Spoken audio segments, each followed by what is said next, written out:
Your friendly neighborhood Spider-Man, arguably the most iconic comic book character ever, has currently had 8 big screen adaptions with a 9th on the way. So which of those 8 ranks the highest? Time to find out.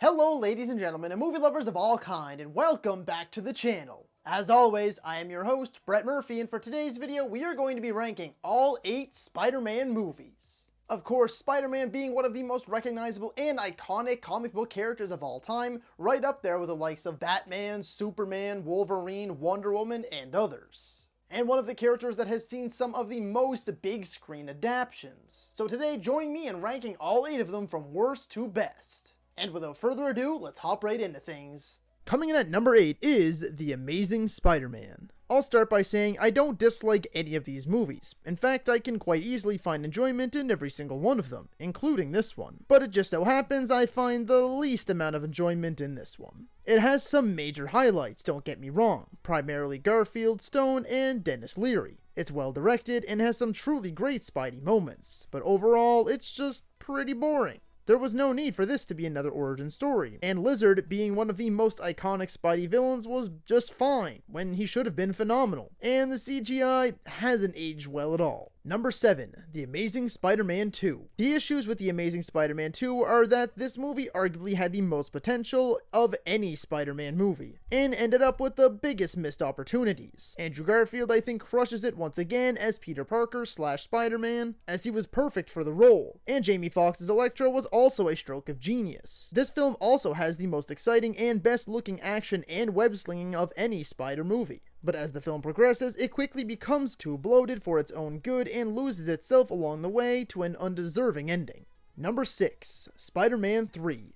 Sadly, Sam Raimi's trilogy went out with a whimper instead of a bang, and it falls flat for similar reasons that we just talked about. It was far too bloated for its own good, completely overstuffed with villains, subplots, and conflicting tones. Although it does have some fairly spectacular moments woven throughout, and Thomas Hayden Church as Sandman was perfection, it falls hard on its face with Venom. Once again, another iconic Spider-Man villain done dirty. Topher Grace was woefully miscast, and the overall look of the villain didn't feel true to the Venom we all know and love. Thankfully, James Franco's Harry Osborn's swan song was saved by his ultimate sacrifice, and while the black suit Spider-Man wasn't exactly the look I wanted, it's still super badass. Number 5, Spider-Man Homecoming. I know I'll likely get some flack for this one, cause most people out there seem to adore this movie, and while I think it's better than the ones on the list that came before it, it's not by much, but for different reasons. I truthfully think that this movie is just a little too small scale for my liking a lot of the time. I understand they were going for the friendly neighborhood aspect of Spider-Man, but it just didn't always work for me. I love Holland in the role. I believe he is my favorite to take on the character so far. Keaton plays a phenomenal Vulture, and I love both of the Spidey suits. Thankfully, it wasn't just Iron Man 4 like everyone expected, and Downey Jr. was only in it for a grand total of like 7 minutes. I also love how seamlessly they just slid this character into the MCU so late into the game, and it worked perfectly. Although I hate how dirty they did Shocker, being one of my favorite villains. And the smaller scale is often saved by the lessons Peter learns along the way.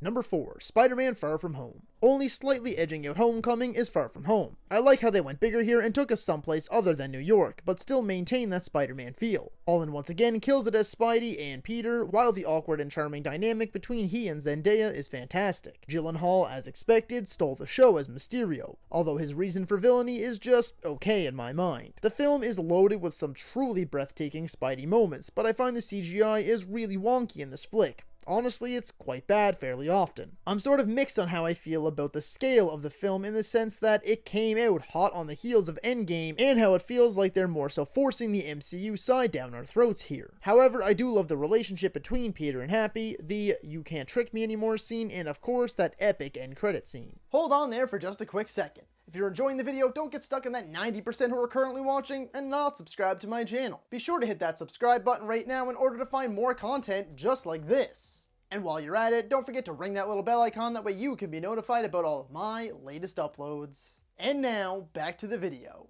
Number 3, Spider-Man, the one that kicked it all off, and one of the founding fathers of the current superhero film craze. Despite the cheesy and goofiness, this film still holds up superbly well. The action is solid, especially that bone-crunching final fight. Maguire is excellent as both Peter and Spider-Man, although I never bought that he was in high school. He's always just kinda looked like he was in his mid-30s right from the beginning. Willem Dafoe is brilliant as the Green Goblin, and I know it's not a popular opinion, but I adore the Green Goblin suit in this flick. They did a great job at making this film feel real and natural, making everything in it believable. Of course, J.K. Simmons as J. Jonah Jameson was a superb choice, arguably the best casting decision ever. The stakes feel real, and it's an origin story that just works. You feel for Peter, and of course he learns along the way what, with great power comes great responsibility, really means. Number 2. Spider-Man Into the Spiderverse. Every time I watch these last two movies, I switch back and forth on which one is my favorite, but when it comes down to it, I decided to put Spider-Verse in the runner-up spot. However, it's absolutely flawless. The perfect Spider-Man flick in every single way. Filled with exciting action, loads of laughs, gut-punching and heartfelt moments, and just about everything you love about the character. The animation is magnificent, one of the most unique visual styles I have ever seen. Each and every character has their place and their time to shine. Seeing all of the Spider People come together, especially during the final act, is true movie magic and part of what makes this movie so special. Miles Morales, of course, is the real hero here and proves why he deserves to wear the mask just as much as Peter. On top of that, it amplifies what might be the movie's most important message. Anyone can wear the mask. And coming in at number 1 is Spider-Man 2. Nostalgia definitely played a role in this final decision, but since when was nostalgia a bad thing? This has always been and still is my favorite Spider-Man flick. Everything that I hold near and dear to me about the character is on show here. Easily Maguire's best performance, Alfred Molina is outstanding as Dr. Octopus, by far my favorite Spider-Man movie villain. The action is pulse-pounding, especially the subway fight sequence. From beginning to finish, this movie is just thrilling. And honestly, this movie should just fundamentally not work. There's so many plot lines and so much to sift through, but it just does. From Doc Ock's story of redemption to Peter's story if he needs to be Spider-Man anymore. People of New York need Spidey,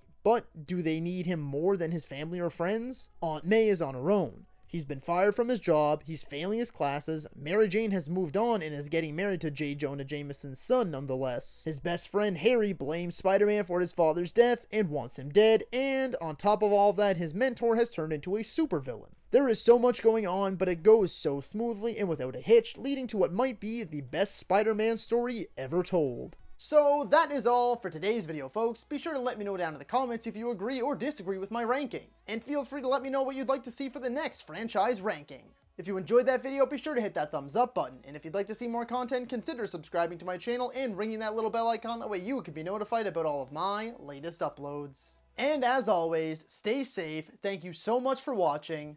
And that's a wrap. Hey you, yeah you, if you made it this far, just know I appreciate you, and while you're here, consider hitting that subscribe button.